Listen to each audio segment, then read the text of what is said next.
Sobat Biam TV, hari ini kita kedatangan dua tamu istimewa. Dengan dua tamu istimewa ini kita akan membicarakan hal-hal yang juga istimewa. Para finalis Duta Bahasa Provinsi Banten datang, dan kita akan membicarakan tentang bahasa dan kebahasaan bersama orang-orang ini. Di samping saya sudah ada Supia dan Karen Erlangga, atau panggil saja dia dengan sebutan Langga. Supia, apa kabar? Alhamdulillah baik. Jadi duta bahasa, finalis. Rasanya gimana? Rasanya senang banget bisa lolos jadi duta bahasa provinsi. Jadi nggak nyangka banget karena emang sebelumnya ragu bakalan lolos dan ternyata lolos, jadi senang banget rasanya. Langga, dari kota Cilegon ya? Iya, dari kota Cilegon. Finalis. Iya. Rasanya gimana sih finalis? Yang pasti rasanya sangat senang sekali dan bersyukur karena mengingat untuk menjadi duta bahasa itu sesuatu yang tidak mudah menurut saya. Tidak mudah? Iya. Supia, kata Langga tadi bilang katanya tidak mudah menjadi seorang finalis Duta Bahasa Provinsi Banten. Berjuang sejauh mana kamu bisa sampai tahap finalis loh, Provinsi Banten, menyisihkan begitu banyak orang? Sejauh mana? Memang benar yang dikatakan oleh saudara Langga bahwa tidak mudah. Emang saudaranya? Bukan. Bukan saudaranya kan? Bukan. Oke, Rekan. temen ya? Iya. Nggak pakai teman Langga gitu enggak? Iya. Saudara Langga aja? Enggak, Langga aja. Oke, terus. Ya, benar yang dikatakan Langga tadi bahwa menjadi duta bahasa itu tidak mudah. Karena mengingat perjuangan saya daftar di duta bahasa itu dari tahun 2018. Iya. Dan gagal 18, 19. Iya, 18, gagal. 19 gagal dan 20 pengen nyerah, merasa Udahlah gitu, bukan passionnya gitu. Iya, ngerasa kayak gitu, tapi ada sedikit semangat yang akhirnya saya nyoba lagi gitu, dan akhirnya lolos. Ini menarik, Sobat BMTV. 2018 gagal, 2019 juga gagal, 2020 masih nyoba kayak Indonesian Idol lama-lama. Ini perjuangan yang panjang sekali untuk Supia, untuk sebelum akhirnya sampai jadi finalis. Walaupun belum tentu nanti akan menang atau kalah. Tetapi soal cinta kepada kebahasaan bukan soal jadi pemenang atau bukan kan? Iya. Langga, Iya. menyisihkan banyak orang menjadi finalis. Iya. Memangnya kamu sudah melakukan apa? Untuk menjadi duta bahasa sendiri, khususnya untuk menjadi finalis, yang pertama itu kita ada tes pembuatan esai sendiri. Esai apa tuh? Esainya tentang kebahasaan. Nah itu jadi kita dites terlebih dahulu, mengirimkan. Setelah itu dikabarkan lolos. Setelah dikabarkan lolos, disaring 50 besar. Setelah itu dilakukan untuk tes kemampuan berbahasa Indonesia. Sebentar, esainya berjudul apa? Kalau saya yang muda berkarya. Yang muda berkarya, seperti judul filmnya W.S. Rendra, yang muda, yang bercinta. Terus, Ya. lupakan film itu. Oh ya. Lanjut. Nah setelah dinyatakan lolos yang administrasi itu ada tes kemampuan berbahasa sendiri. Nah awalnya saya juga cukup takut karena mengingat Takut apa cukup? takut karena mengingat saya sendiri kan untuk jurusannya lebih ke teknik gitu, lebih ke teknik, dan untuk diujikannya yaitu berbahasa, khawatirnya tidak sesuai dengan kemampuan saya, dan ternyata alhamdulillah saya dinyatakan lolos dan menjadi finalis duta bahasa. Teknik apa? Saya teknik kimia. Oke, teman-teman, kita sudah berbicara pendek dengan dua finalis yang tentunya telah melampaui banyak sekali ujian sebelum pada akhirnya mereka diputuskan menjadi para finalis Duta Bahasa Provinsi Banten. Teman-teman mungkin belum kenal. Bagaimana kalau para finalis ini memperkenalkan diri? Tapi kali ini saya tidak mau mereka memperkenalkan diri dengan menggunakan bahasa Indonesia. Saya pengen sekali mendengar mereka memperkenalkan diri dengan bahasa ibunya. Jangan khawatir kalau teman-teman yang tidak paham tuh, nanti pihak BMTV akan membuat subtitle khusus untuk para penonton. Tetapi tantangan untuk para finalis adalah bagaimana memperkenalkan diri dengan bahasa ibunya atau bahasa daerah. Mau dimulai dari siapa? Dari aku dulu. Silakan, enggak. Baiklah, bismillahirrahmanirrahim. Assalamualaikum warahmatullahi wabarakatuh. Sampurasun. Widian sing abdi ngenalkan diri, nami abdi Karen Erlangga, biasa disebat Langga. Ayeuna abdi 21 tahun, abdi tinggal di Cilegon. Kasibukan sehari-hari mahasiswa jurusan Teknik Kimia Universitas Sultan Ageng Tirtayasa. Ternuhun. Atur nuhun, Akang Langga. Ini menarik, kota Cilegon menggunakan bahasa Sunda. Sepengetahuan saya, kota Cilegon adalah pengguna bahasa Jawa. Ini menarik. Supia. Terus salam lagi nggak nih? Silakan, mau salam boleh, mau nyanyi dulu boleh, mau baca puisi dulu boleh. Baik. Assalamualaikum warahmatullahi wabarakatuh. Kenalkan, aran kita Supia, biasa diceluk Supi. Asal kita sing kota Serang, kita kuliah ning Universitas Sultan Ageng Payasa. Sambut. Sambut. Cekap.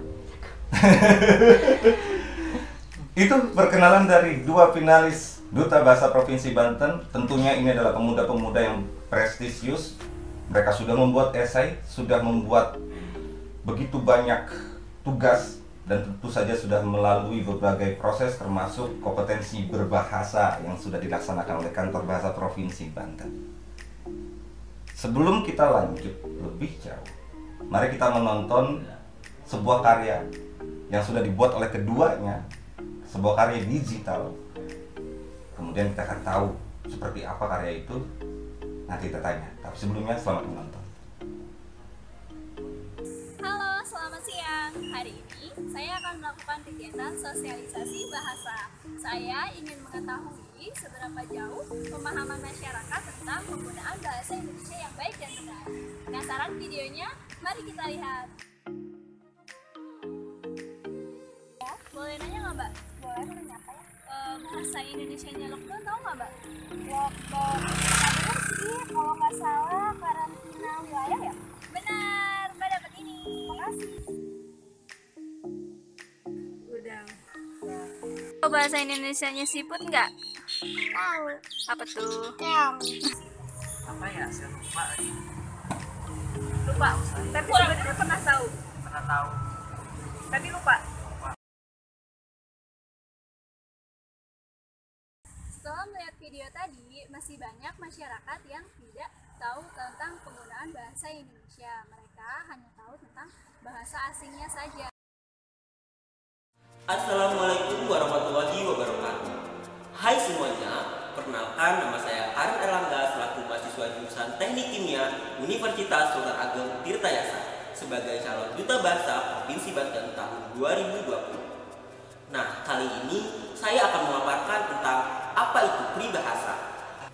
Peribahasa menurut Kamus Besar Bahasa Indonesia merupakan ungkapan atau kalimat ringkas padat yang berisi tentang perumpamaan, perbandingan, nasihat, dan aturan hidup yang mengiaskan maksud tertentu. Tahukah sobat bahasa, ternyata peribahasa terdiri dari beberapa jenis, yang diantaranya bidang, pepatah, perumpamaan, ungkapan, tamsil, dan semboyan. Hai Kak, di sini saya ingin bertanya, kira-kira tahu nggak sih contoh salah satu peribahasa dan maksudnya itu apa?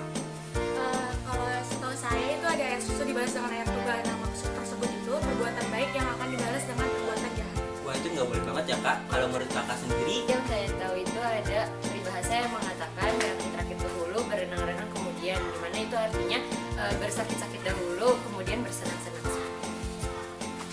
kalau menurut Kakak sendiri, Kalau menurut saya itu yang saya tahu itu ada peribahasa itu ada asap, ada api. Itu artinya kalau misalnya ada masalah itu pasti ada penyebabnya gitu. oh iya benar banget ya. Iya. Wah, ternyata masih banyak ya sahabat bahasa yang tahu kandungan dari peribahasa. Mungkin itu saja yang dapat saya sampaikan. Kurang lebihnya saya mohon maaf. Terima kasih. Kita sudah menonton karya digital dari dua finalis kita, Supia dan Langga. Kita mesti tahu latar belakang pembuatannya seperti apa, tujuannya untuk apa, dan mengapa mereka harus membuat karya semacam itu. Pentingkah untuk masa ini? Supia? Baik.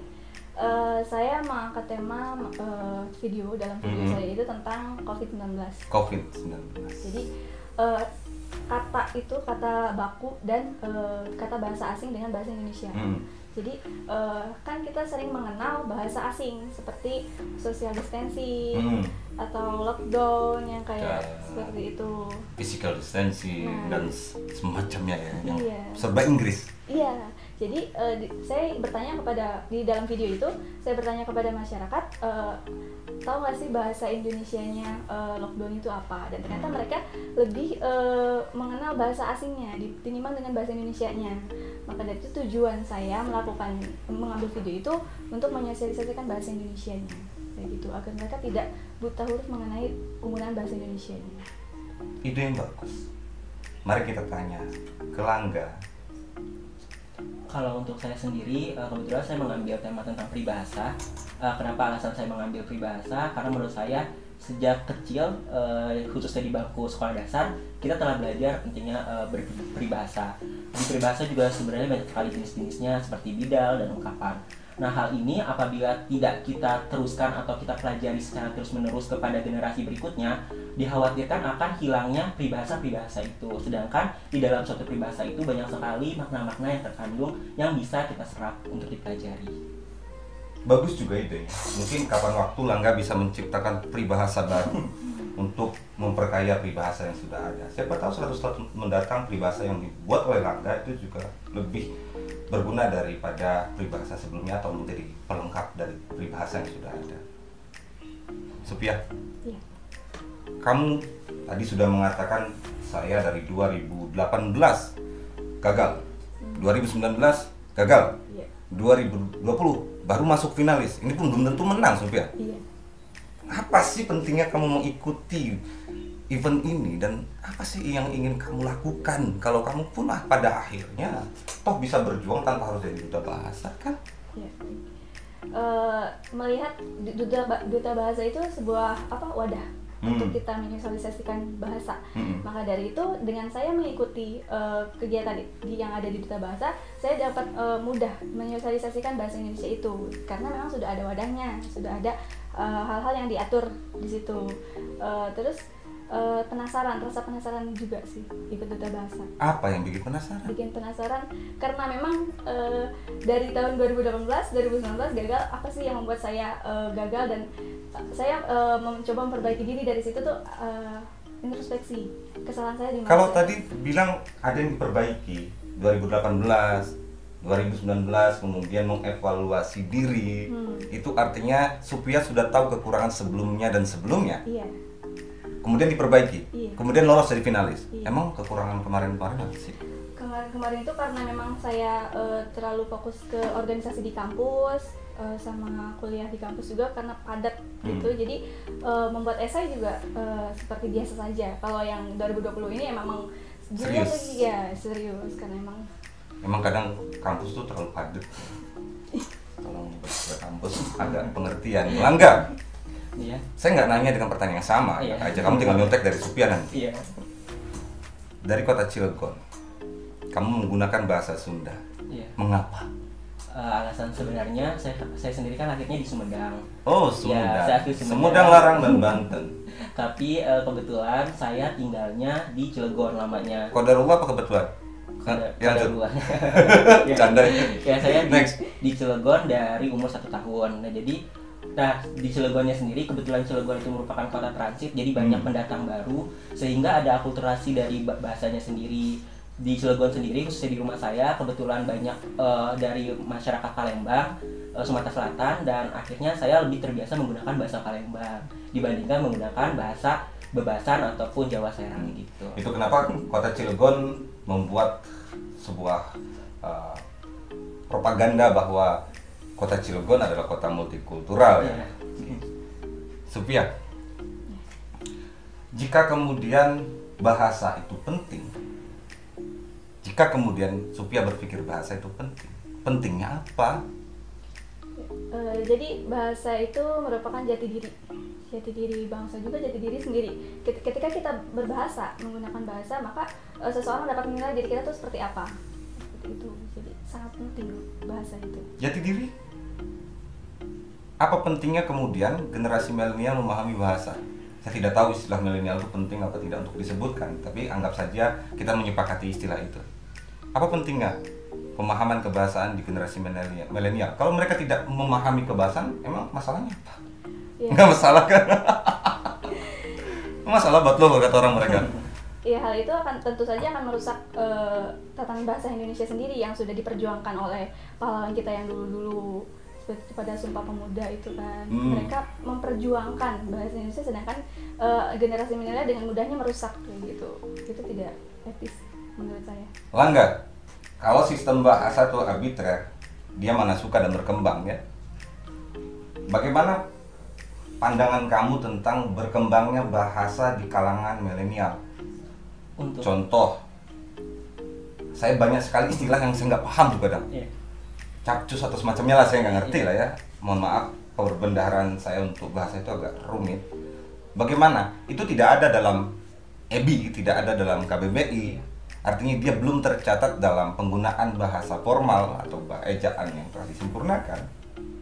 Kalau bahasa adalah arbitrer, mana suka, dan berkembang sesuai dengan perkembangan zamannya, bagaimana pandangan Langga tentang adanya bahasa-bahasa itu? Perlu ditolak atau diterima? Kalau ditolak kenapa? Kalau diterima kenapa? Terima kasih.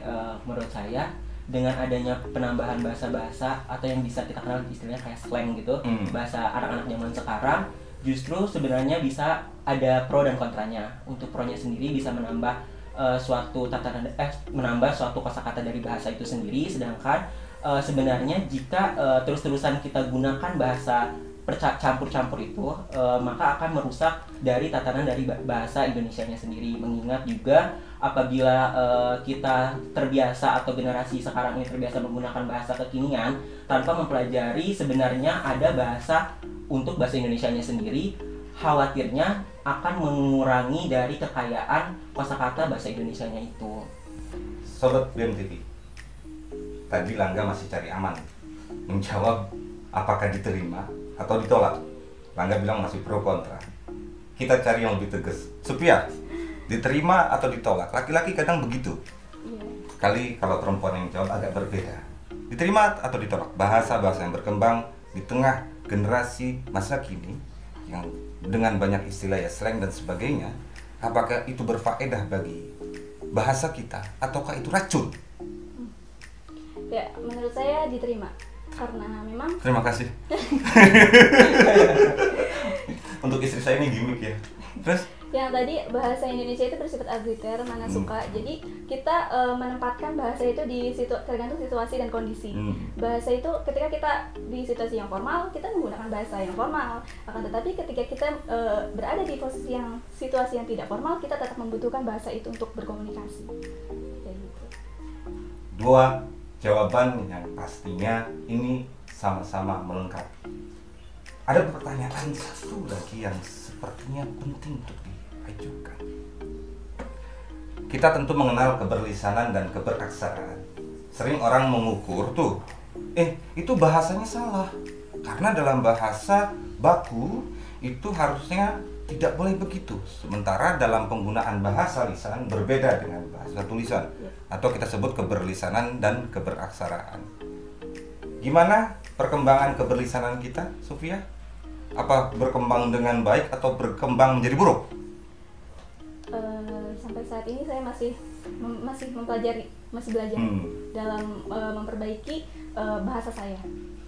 Kalau di kalangan Sofia sendiri gimana? Apakah mereka berbicara secara lisan itu memang pas dengan pikiran Sofia sebagai pengguna bahasa? Apa memang semestinya begitu? Atau ada yang perlu dikoreksi sih? Dalam obrolan sehari-hari dan sebagainya. Karena saya dari bahasa, teman-teman saya, lingkungan saya juga dari bahasa, jadi terkadang dalam bahasa non formal pun kami tetap menggunakan bahasa Indonesia yang baku. Iya, terbawa di kelas karena kita memang harus dibiasakan menggunakan bahasa Indonesia. Dari jurusan bahasa dan sastra, berbicara dengan bahasa yang baku, sama saya juga kadang begitu. Mari kita tanya pada mahasiswa jurusan teknik kimia, bagaimana keberlisanan di tengah anak muda, milenial lah kalau orang sekarang. Untuk keberlisanan sendiri, khususnya di kalangan teman-teman saya, itu di kampus di teknik sendiri, biasanya kita tetap menggunakan bahasa Indonesia, tapi terkadang ada beberapa suku kata yang diambil dari leburan bahasa Inggris, yang yang tanpa kita Jaksel-jakselan gitu ya. Tapi nggak harus banyak gitu. Lagi booming-boomingnya Jaksel kan 1 bahasa Indonesia, 3 bahasa Inggris atau dibalik begitu. Iya kan? Itu bagus gak sih, Langga? Sebenarnya itu kurang baik ya kalau menurut saya, karena mengingat dari bahasa sendiri sebenarnya tidak salah, tetapi penempatannya saja yang kurang tepat. Karena apabila kita ingin menggunakan bahasa Indonesia, gunakan bahasa Indonesia yang baik dan benar. Sedangkan kita juga boleh untuk menguasai bahasa asing, namun pada tempatnya itu penggunaan bahasa asing keseluruhannya. Jadi tidak boleh ada pencampuran bahasa seperti itu. Masalahnya apa? Karena mengingat kalau misalkan kita ada pencampuran bahasa, dikhawatirkan lawan bicara kita kurang memahami apa yang kita maksud. Iya, ada kadang kesalahpahaman. gitu ya. Dicampur-campur habis itu yang lawan bicaranya ngertinya bahasa Indonesia doang, habis itu tengahnya miss gitu. Sementara komunikasi kan yang penting ada apa yang sampai ya. Kalau kata CEO BMTV, CEO BM.ku begitu. Sofia, kalau nulis tadi keberlisanan, sekarang kita bicara keberaksaraan. Kita masuk pada wilayah kepenulisan. Kalau orang bahasa, penting gak sih kompetensi menulis bagi orang-orang yang ada dalam wilayah kebahasaan, apalagi jadi seorang duta bahasa? Apakah seorang duta bahasa harus mengerti kepenulisan? Kan banyak aktivis literasi tapi tidak gandrung terhadap penulisan. Banyak juga orang yang berbicara soal bagaimana menulis tapi dia tidak menulis. Apa penting seorang duta bahasa memiliki kompetensi menulis? Tetapi sebelum Sophia menjawab, ada hal yang perlu teman-teman saksikan terlebih dahulu. Selamat menyaksikan.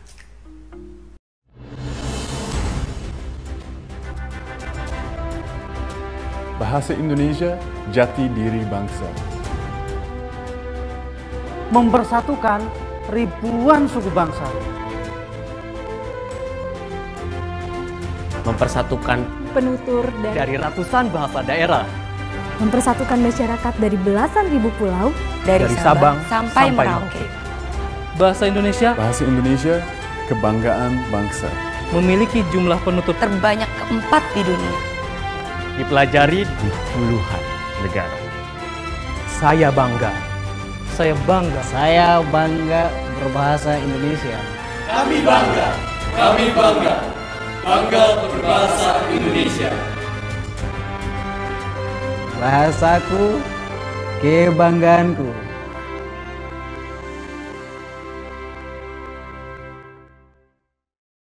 Semoga video itu dapat membuat teman-teman BMTV memahami mengapa kita harus menggunakan bahasa, mengapa kita harus berbahasa, dan mengapa kita harus betul-betul gandrung terhadap bahasa. Sekarang saatnya Sophia menjawab.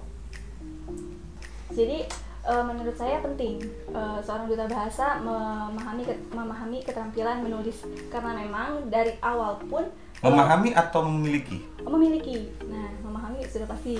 Memiliki kemampuan menulis karena memang dari awal seleksi pertama pun menulis esai. Dalam menulis esai pun kita pasti melihat kepenulisan kita, bagaimana yang baik dan bagaimana yang benar, dan bagaimana yang enak dilihat untuk dibaca.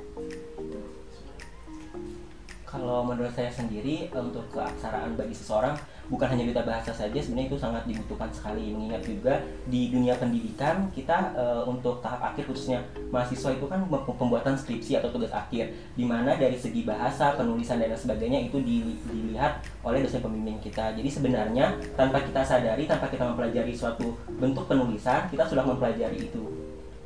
Itu teman-teman BMTV. 2 finalis yang luar biasa, memiliki wawasan yang juga luar biasa. Keduanya tentu pantas menjadi pemenang, tetapi pemenang itu cuma 1. Yang pasti mereka tidak akan berhenti mencintai bahasa hanya karena tidak menjadi duta bahasa.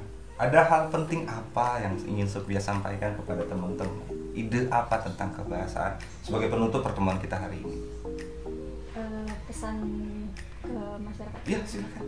Ya, pesan saya tetap gunakan bahasa Indonesia yang baik dan benar, dan tempatkan penggunaan bahasa sesuai situasi dan kondisi. Langga. Kalau untuk saya sendiri, kepada masyarakat sekitar, gunakan bahasa Indonesia sesuai pada tempatnya, dan juga jangan lupai penggunaan bahasa daerah karena itu merupakan bahasa ibu kita, dan juga untuk menguasai bahasa asing.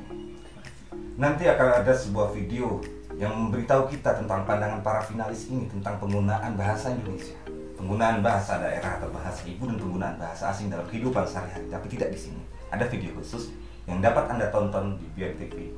Hari ini kita akhiri pertemuan dengan dua orang spesial ini, para punggawa-punggawa kebahasaan masa ini. Siapapun yang menang di antara mereka tidak penting bagi kita. Yang penting bagi kita adalah mereka adalah pecinta bahasa, menggandrungi kebahasaan, dan akan tetap menjadi pejuang bahasa kita agar setiap bahasa ditempatkan pada tempatnya dan setiap bahasa dapat berfungsi sebagaimana fungsinya. Sampai di sini pertemuan kita hari ini luar biasa. Terima kasih Supya, keren banget. Selamat setelah 2018, 19 ketemu jadi finalis 2020. Langga, terima kasih sudah datang di BMTV. Terima kasih untuk teman-teman BMTV sudah menonton acara ini bersama teman-teman finalis Duta Bahasa Provinsi Banten. Jangan lupa, salam berkarya dan berbagi inspirasi.